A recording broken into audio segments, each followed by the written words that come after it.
Hi friends, welcome back to my channel.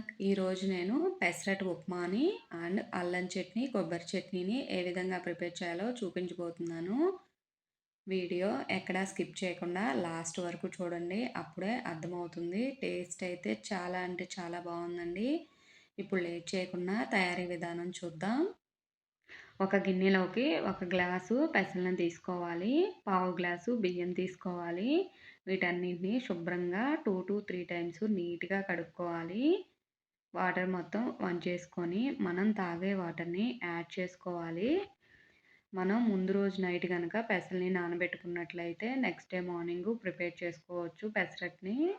ఈ పెసలు minimum 8 hours నానాలండి, అప్పుడే బాగుంటుంది పెసరట్టు.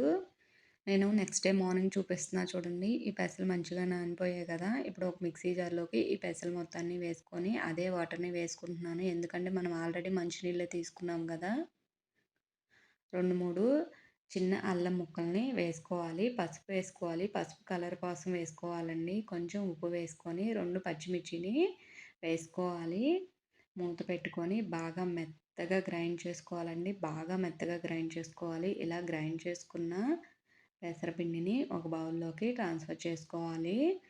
ఇందులోకి కొంచెం వాటర్ని యాడ్ చేసుకోవాలి. మనం దోశలు వేసుకునే కన్సిస్టెన్సీలో అయితే ఈ పిండి ఉండాలి. ఈ విధంగా కలుపుకొని పక్కన పెట్టేసుకోవాలి. ఈలోపు మనం పెసరట్లోకి ఉప్మాని ఏ విధంగా ప్రిపేర్ చేసుకోవాలో చూద్దాం. స్టవ్ మీద ఒక ప్యాన్ తీసుకొని ఒక బౌలు ఉప్మా రవ్వను తీసుకొని దీన్ని వేయించుకోవాలండి. ఒక 1 మినిట్ వేయించుకొని పక్కకు తీసేసుకోవాలి. అదే ప్యాన్లోకి 1 టేబుల్ స్పూన్ ఆయిల్ వేసుకోవాలి. ఆయిల్ హీట్ అయ్యాక పోపు దినుసులు వేసుకోవాలి. అవి వేగాక ఒక మీడియం సైజ్ ఆనియన్ని సన్న ముక్కలుగా కట్ చేసుకొని వేసుకోవాలి. 2-3 పచ్చిమిర్చిని కట్ చేసుకొని వేసుకోవాలి. చిన్న అల్లం ముక్కలను కూడా వేసుకోవాలి. కొన్ని జీడిపప్పులను కూడా వేసుకొని అన్నిటినీ బాగా ఫ్రై అయ్యేటట్టు ఫ్రై చేసుకోవాలి. గ్యాస్ మీడియం ఫ్లేమ్లో పెట్టుకొని వీటన్నింటినీ ఫ్రై చేసుకోవాలి. ఫైనల్గా కొంచెం కరివేపాకు వేసుకోవాలి. వీటన్నిటిని ఒకసారి కలుపుకున్నాక ఒక బౌలు ఉప్మా రవ్వకి 4 బౌల్ల వాటర్ని తీసుకుంటే కరెక్ట్గా సరిపోతాయండి. ఈ వాటర్ మొత్తం మరిగాక ఇందులోకి ఈ ఉప్మా రవ్వను వేసుకొని ఉడికించుకోవాలి. ఈ ఉప్మా రవ్వని కలుపుకుంటూనే ఉడికించుకోవాలండి, లేకుంటే ఉండలు కట్టేస్తుంది. ఈ విధంగా ఉప్మా రవ్వ మొత్తం ఉడికిపోయాక గ్యాస్ టర్న్ ఆఫ్ చేసుకోవాలి. మనం ఉప్మా రవ్వ ఈ కన్సిస్టెన్సీలో ఉన్నప్పుడే గ్యాస్ టర్న్ ఆఫ్ చేసుకోవాలి, ఎందుకంటే మళ్ళీ మనం చట్నీని ప్రిపేర్ చేసుకునేసరికి ఇది ఆరిపోతుంది కదా, గట్టిగా అయిపోతుంది. ఇప్పుడు చట్నీని ప్రిపేర్ చేయడం కోసం ఒక మిక్సీ జార్లోకి కొంచెం కొబ్బరిని వేసుకోవాలి. కొన్ని పుట్నాలను కూడా వేసుకొని 2-3 చిన్న అల్లం ముక్కల్ని వేసుకోవాలి. 4-5 పచ్చిమిర్చి వేసుకోవాలి. కొంచెం కరివేపాకు వేసుకోవాలి. చింతపండు కొంచెమే వేసుకోండి, ఎక్కువ వేసుకుంటే కనుక పుల్లగా ఉంటుంది చట్నీ, కొంచెం వేసుకుంటే సరిపోతుంది. ఉప్పు వేసుకొని బాగా మెత్తగా గ్రైండ్ చేసుకోవాలి. ఈ విధంగా గ్రైండ్ చేసుకున్న కొబ్బరి చట్నీని ఒక బౌల్లోకి ట్రాన్స్ఫర్ చేసుకోవాలి.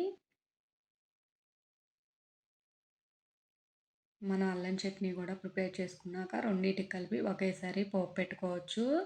అల్లం చట్నీ ప్రిపేర్ చేయడం కోసం స్టవ్ మీద ఒక ప్యాన్ తీసుకొని అందులో కొంచెం ఆయిల్ వేసుకొని 2 టేబుల్ స్పూన్ల మినపగుళ్ళు, 2 టేబుల్ స్పూన్ల పచ్చిశనగపప్పు వేసుకొని వేయించుకోవాలి. కొంచెం అల్లాన్ని కూడా ముక్కలుగా కట్ చేసుకొని వేసుకోవాలి. ఇవన్నీ ఫ్రై అయ్యాక ఇందులోకి 4-5 ఎండుమిరపకాయలు వేసుకోవాలి. ఇవి మొత్తం ఫ్రై చేసుకోవాలి. కొంచెం కరివేపాకు కూడా వేసుకొని ఫ్రై చేసుకోవాలి. కొంచెం చింతపండు వేసుకొని గ్యాస్ టర్న్ ఆఫ్ చేసుకోవాలి. ఇది కంప్లీట్గా ఆరిపోయాక ఒక మిక్సీ జార్లోకి ఇవి మొత్తం వేసుకోవాలి. కొంచెం బెల్లాన్ని తురుముకొని వేసుకోవాలి. ఉప్పు వేసుకోవాలి 1 స్పూను. 2-3 ఎల్లిపాయ గర్భాలను వేసుకొని బాగా మెత్తగా గ్రైండ్ చేసుకోవాలి. ఇలా గ్రైండ్ చేసుకున్న అల్లం చట్నీని ఒక బౌల్లోకి ట్రాన్స్ఫర్ చేసుకొని పెట్టుకోవాలి. ఈ విధంగా రెడీ అయిపోయినాయి కదా కొబ్బరి చట్నీ, అల్లం చట్నీ. ఇది పోపు పెట్టుకోవడం కోసం స్టవ్ మీద ఒక ప్యాన్ తీసుకొని అందులోకి 1 టేబుల్ స్పూను ఆయిల్ వేసుకోవాలి. ఆయిల్ హీట్ అయ్యాక పోపు దినుసులు వేసుకోవాలి. 2-3 ఎండుమిర్చి వేసుకోవాలి. 2-3 ఎల్లిపాయ గర్భాలను వేసుకోవాలి. కొంచెం కరివేపాకు వేసుకోవాలి. ఇది మొత్తం వేగాక గ్యాసు టర్న్ ఆఫ్ చేసుకొని ఈ పోపుని అల్లం చట్నీలోకి, కొబ్బరి చట్నీలోకి వేసుకోవాలి. అల్లం చట్నీ, కొబ్బరి చట్నీ రెడీ అయిపోయింది కదా! ఇప్పుడు పెసరట్టు వేసుకోవడం కోసం స్టవ్ మీద దోస ప్యాన్ పెట్టుకొని ఆనియన్‌ని ఒకసారి రుద్దుకొని ఈ పెసరట్టుని వేసుకోవాలి. పెసరట్టు మీదకి ఆనియన్స్ కూడా వేసుకొని పెసరట్టు కొంచెం కాలాక ఆయిల్‌ని వేసుకోవాలి. ఒకవైపు కాలాక ఇంకొక వైపుకి టర్న్ చేసుకోవాలి.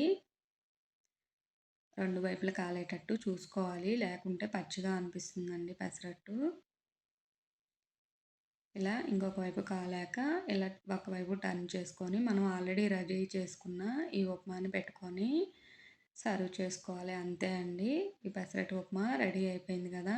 టేస్ట్ అయితే చాలా అంటే చాలా బాగుంటుందండి.